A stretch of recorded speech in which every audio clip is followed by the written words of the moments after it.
दोस्तों, आज हम कक्षा 9 की विज्ञान विषय की वर्कशीट नंबर 68 के बारे में पढ़ेंगे। इस वर्कशीट में स्थितिज ऊर्जा के बारे में बताया गया है। पिछली वर्कशीट में हमने पढ़ा था गतिज ऊर्जा क्या होती है। तो बताया था कि गतिज ऊर्जा किसी भी गतिशील वस्तु के अंदर होती है। किसी भी गतिशील वस्तु के अंदर गतिज ऊर्जा होती है। और किसी भी स्थायी वस्तु यानी रुकी हुई वस्तु के अंदर कौन सी ऊर्जा होती है? स्थितिज ऊर्जा होती है। एक खींचे हुए रबड़ या धनुष की खींची हुई डोरी में किस प्रकार की ऊर्जा होती है?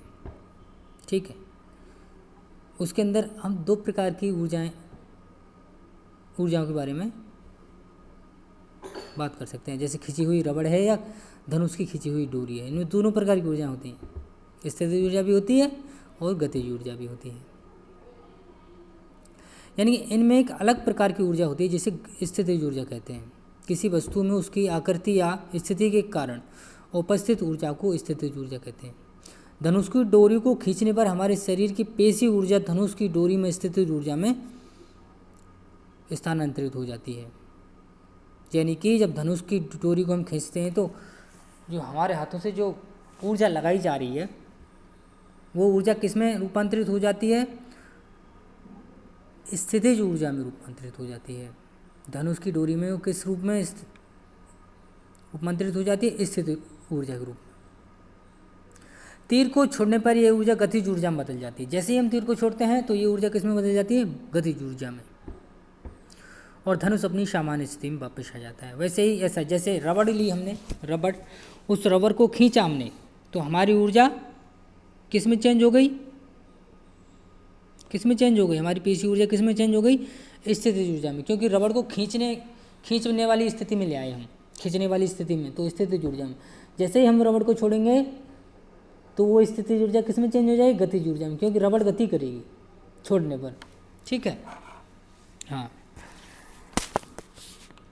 अब बात करते हैं किसी ऊंचाई पर वस्तु की स्थितिज ऊर्जा क्या होती है।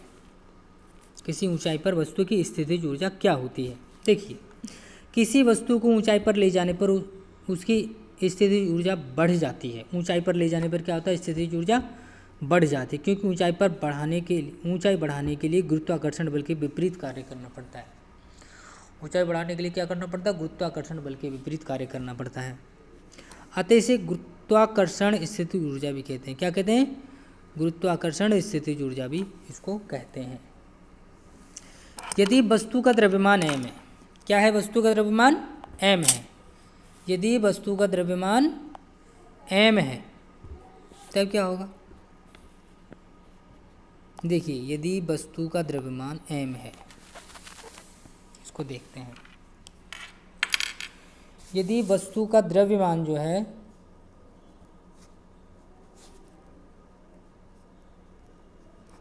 स्मॉल m है, ठीक है, माना कि इसे एक ऊंचाई तक ले जाता है h, तो ऊंचाई क्या हो गई?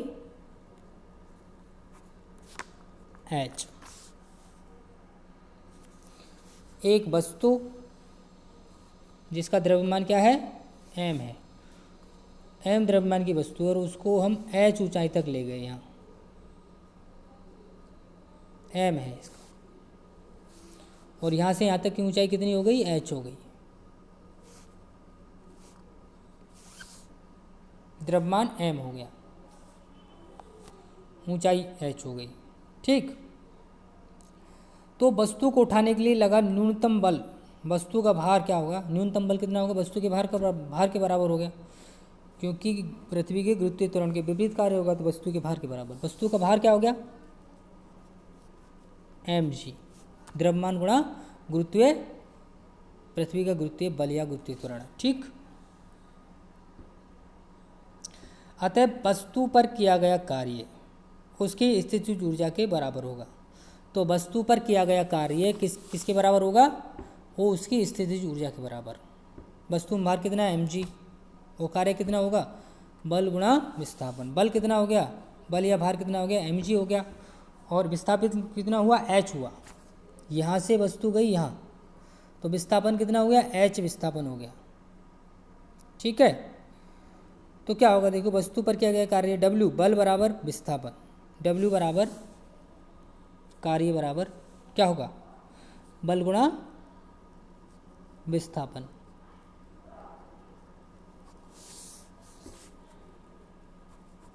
वस्तु पर किया गया कार्य W बराबर क्या होगा, बल गुणा विस्थापन होगा। ठीक है,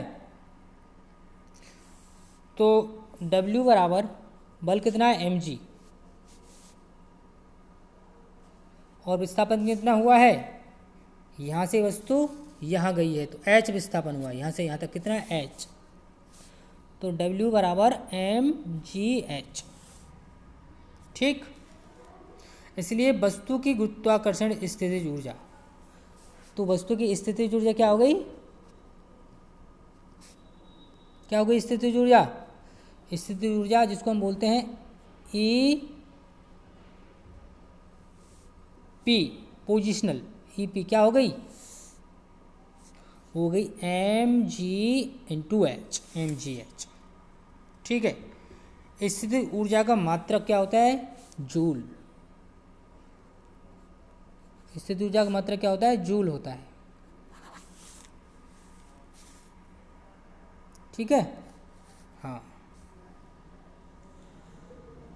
अब एक देखिए, एक उदाहरण लेते हैं।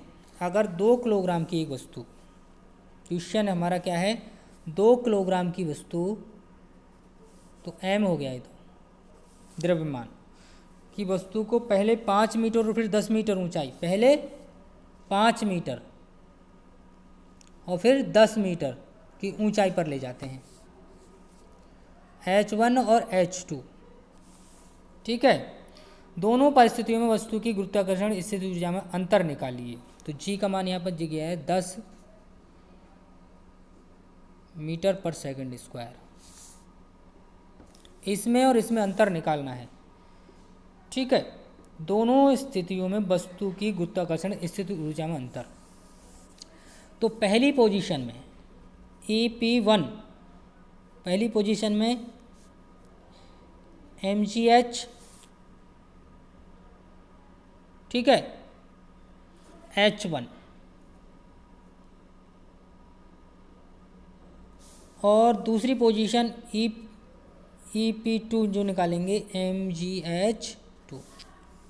ठीक है, अंतर निकालना है तो अंतर EP2 माइनस EP1 बराबर क्या हो जाएगा, mgh1 माइनस mgh2। तो EP2 माइनस EP1 बराबर mg कॉमन आ गया, H1 minus H2 minus H1, H2 minus H1। ठीक है, इसमें से इसको घटा रहे हैं, 2 में से पहली को घटा रहे हैं तो H2 माइनस H1, तो mg कॉमन आ गया इसमें से, H2 माइनस H1। तो अंतर जो है, अंतर कितना हो गया, m क्या है, m क्या है, m क्या है, 2 किलोग्राम है, क्या है m, 2 किलोग्राम।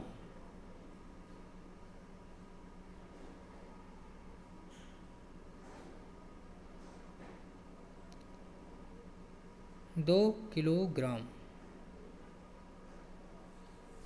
तो जी कितना है, गुणा 10, और इसमें से इसको घटाओ, 10 माइनस h कितना है, 5, H1 क्या है, 5 है। देखिए H1 5 है और H2 10 है, तो 10 में से 5 घटाया H2 में से H1 बराबर 2 गुणा 10, और 10 में से 5 गई तो 5 बचे, 5 दूनी 10 बराबर कितना हो गया, ये कितना आ गया, 100 आएगा, ये 100 जूल। तो स्थितिज ऊर्जा में अंतर,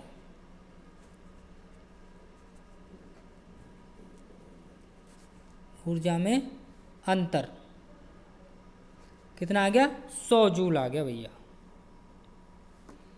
ठीक है, इसको हम अलग अलग भी निकाल सकते थे, इसको निकाल के, इसको निकाल के और इसको निकाल के, इसको, ये तो ये तरीका है सिंपल।